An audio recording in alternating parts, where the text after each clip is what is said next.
खब्बी दिखा के सज्जी कराना या सज्जी दिखा के खब्बी कराना, तो हुकूमत ने यही किया। वज़ीर कानून साहब ये कह रहे हो कि नहीं, पाकिस्तान में किसी किस्म का कोई जुडिशल पैकेज नहीं आने जा रहा। काजी फाइज ईसा साहब की रिटायरमेंट के हवाले से, एक्सटेंशन देने के हवाले से कोई बात ज़ेरे गौर नहीं है। काजी फाइज ईसा साहब हमारे वज़ीर कानून को खुद भी कह चुके हैं कि मैं एक्सटेंशन नहीं लेना चाहता। हम तो सिर्फ और सिर्फ यही चाहते हैं कि जो नेक्स्ट अपकमिंग उसका सीनियर पियोनी जज होगा वही चीफ जस्टिस हो, और वो डेफिनेटली जस्टिस मंसूर अली शाह साहब हैं। सुप्रीम कोर्ट की हदूद और कयूद, मतलब कोई आईनी अदालत, सुप्रीम कोर्ट के ही जजेस, कोई रिटायर्ड जज भी हो सकते हैं, शायद काजी फाइजा साहब को ये ड्यूटी दें। अगले चीफ जस्टिस मंसूर अली शाह साहब है, तो ख्वाजा आसिफ फ़कीह साहब कहते हैं नहीं नहीं नहीं।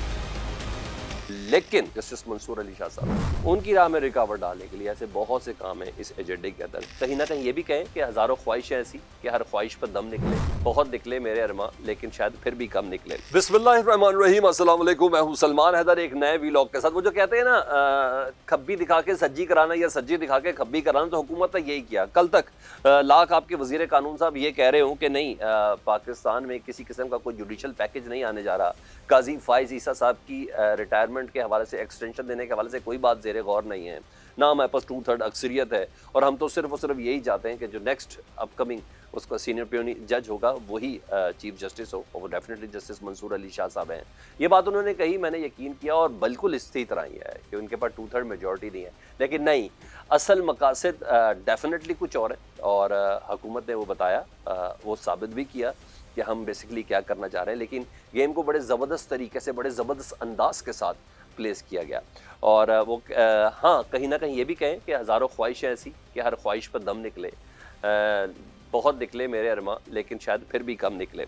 वज़ीर कानून ये कह रहे थे कि जी हुकूमत भी ये कह रही कि बावर कराए कि जी हम किसी किस्म की कोई हम कानून साजी नहीं कर रहे सुप्रीम कोर्ट के हवाले से। अगर आज भी पूछेंगे तो वो इसको निगेट ही करेंगे कि हमारा ऐसा कोई मामला नहीं है, लेकिन है मामला ऐसा, और इसका बाकायदा तौर पर सुप्रीम कोर्ट के कौमी असम्बली के इजलास के अंदर ये चीज़ नज़र भी आई।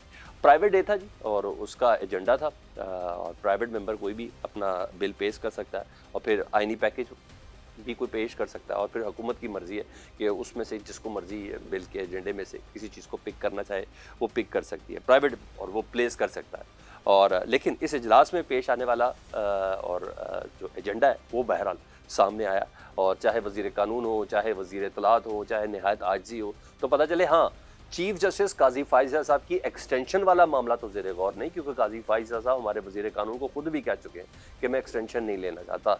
लेकिन जो सीनियर तरीन जज है जस्टिस मंसूर अली शाह साहब, उनकी राह में रुकावट डालने के लिए ऐसे बहुत से काम हैं इस एजेंडे के अंदर।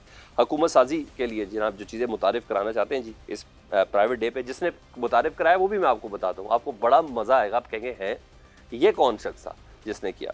तो हुकूमत क्या करती है ये देखते हैं। बहरहाल एजेंडे के खदोखाल में ये है सर कि नेशनल असम्बली की कंपोजिशन तब्दील करने पर यह बिल है जी, और यही नहीं, सेनेट के खदोखाल यानी जितनी मखसूस नशस्तें हैं उसको कम किया जा सकता है, नेशनल असम्बली की सीटों को बढ़ाया जा सकता है या कम किया जा सकता है, ये है।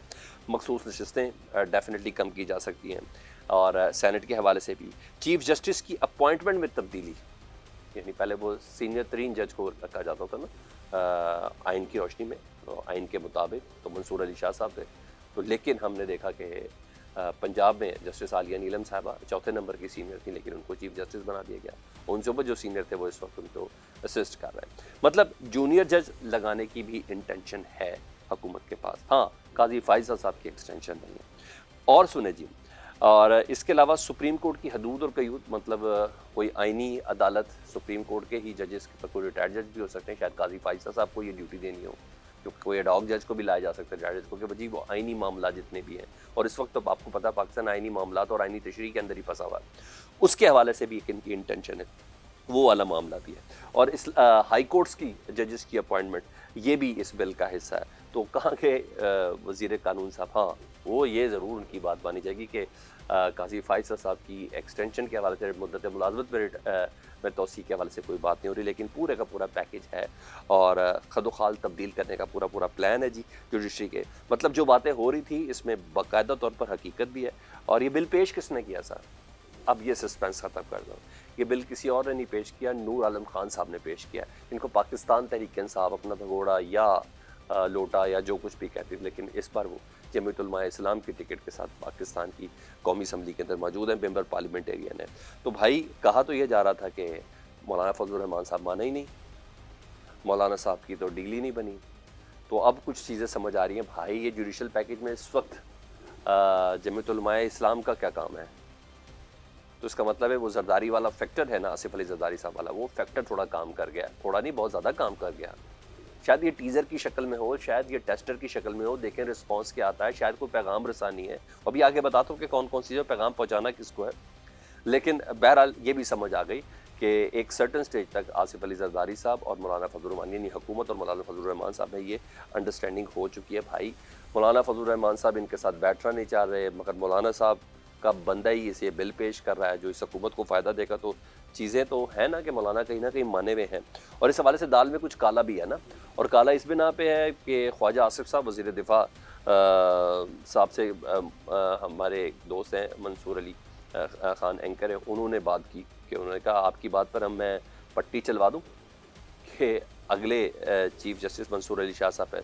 तो ख्वाजा आसिफ साहब कहते हैं नहीं नहीं नहीं नहीं, अभी तो काफ़ी देर बाकी, अभी तो 2 माह पड़े इस सिलसिले में।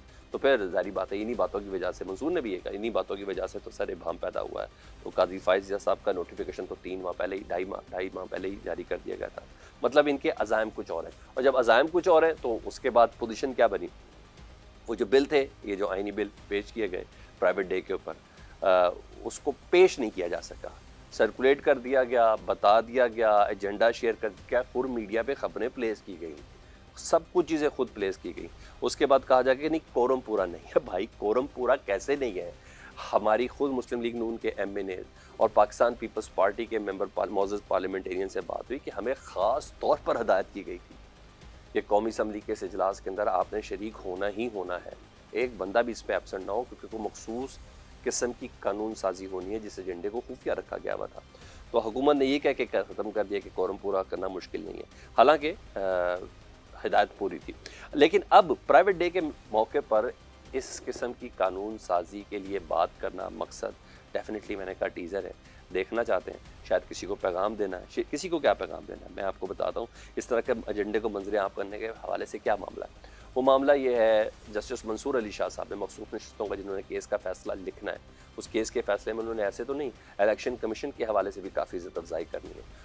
उस केस के फैसले के अंदर उन्होंने काजी फाइज साहब का जो फैसला है जिसमें बल्ले का निशान लिया गया था, उसकी भी तफसील पूरी लिखनी है। तो बेसिक रिजर्वेशंस ये है, और ये मैसेज वगैरह पैगाम दिए भी गए हैं कि आपने काजी फाइज साहब और चीफ इलेक्शन कमिश्नर के हवाले से हल्का रखे। जब उनको हल्का रखेगा तो भाई कैसे पार्लियामेंट के अंदर जो की गई गुफ्तगू है और जो प्रेस कॉन्फ्रेंस है उनको कैसे बाहर किया जा सकता है। और अभी तक तफसीली फैसला आया नहीं, उससे पहले सारी लेजिस्लेशन हो गई है, कानून साजी होगी। तो वो जो मैसेज है ना, वो जस्टिस मंसूर अली शाह साहब को पहुँचाना था, पता नहीं पहुँचा कि नहीं पहुँचा।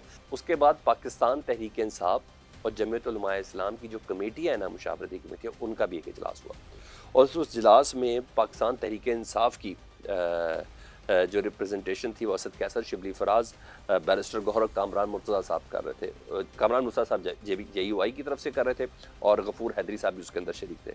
इजलास में दोनों जमातों का पार्लियामेंट के फोरम पर, जी हाँ, बिल टू बिल यानी एक साथ इत्तेहाद के हवाले से, यानी इशू टू इशू कानून साजी पर उन दोनों का इत्तफाक हो गया कि एक साथ चलेंगे।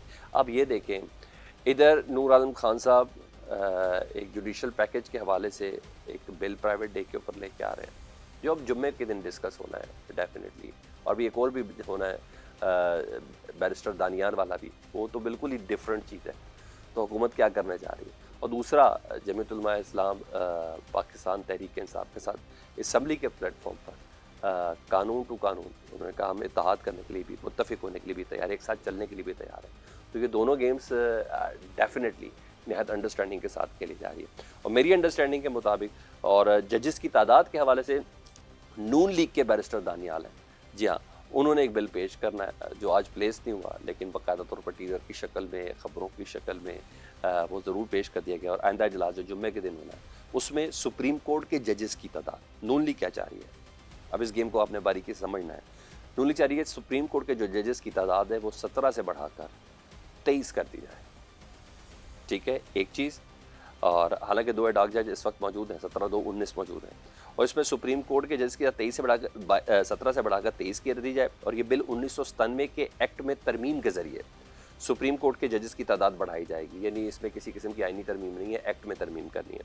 तो आर्टिकल 184/3 में भी तरमीम की जाएगी, यानी प्रैक्टिस एंड प्रोसीजर कमेटी जो है, जो बेंचेस की तश्कील करती है, जो केसेस को बेंचेस को सपोर्ट करती है, उस पर भी बहुत तकलीफ है ना, क्योंकि काजी फाइज साहब हर आए रोज़ तन्हाई का शिकार होते जा रहे हैं अपने हर फैसले की बिना पर, अपने हर रिमार्क्स की बिना पर। और यहाँ जस्टिस मंसूर अली शाह साहब और जस्टिस मुनीब साहब की एक सर्टेन अंडरस्टैंडिंग मज़ीद ज़्यादा डेवलप होती जा रही है बेंचेस की तश्कील के हवाले से और केसेस की तश्कील, तो वहाँ भी बड़ी प्रॉब्लम है। तो ये बिल जो है बैरिस्टर दानियाल साहब, वो इसमें आर्टिकल 184/3 में भी तरमीम के ख्वाहिशमंद है, तो ये बिल भी पेश करें। ये आज़ाद, तो मैंने आपको बताया प्राइवेट मेंबर डे के पे ये आ रहा है, यानी हुकूमत चाहे तो उसमें से किसी न किसी को पिक कर सकती है। तो ये बड़ा चैलेंज है सर, और आइन में तरमीम का इतलाक़ है, और इस बिल के तहत जो नज़र सानी की अपील है ना, वो उससे बड़ा बेंच सुनेगा। पहले ये होता था कि जिस बेंच ने फैसला किया है वही बेंच नज़र सानी की अपील से होता है, नहीं, इससे बड़ा बेंच सुनेगा।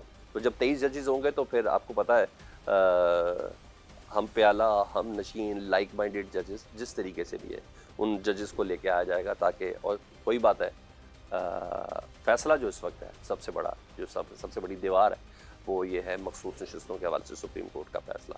वो 13 रुकनी बेंच था, 8 जजेस ने मखसूस नशिस्तें पाकिस्तान तहरीक इंसाफ को दी। तो जब 23 जजेस आ जाएंगे तो बाकी जो जजेस हैं उनको इस बेंच के अंदर शामिल करके उसको सुना जाएगा। तो ये बाकायदा चीज़ है। और मज़े की बात, इसको रेट्रोस्पेक्टिव, जी हाँ, पुरानी समातों के साथ, जी हाँ, माजी के फैसलों के साथ इसका इतलाक़ होगा। तो सर, इस प्लानिंग के साथ हुकूमत चल रही है।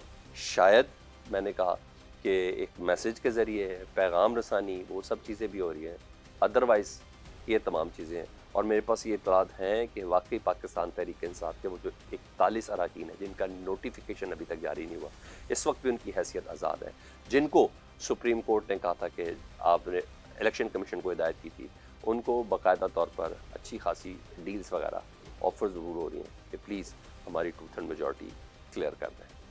फीडबैक से मुतालिक ज़रूर कीजिएगा। इजाज़त दीजिए, अल्लाह हाफ़िज़।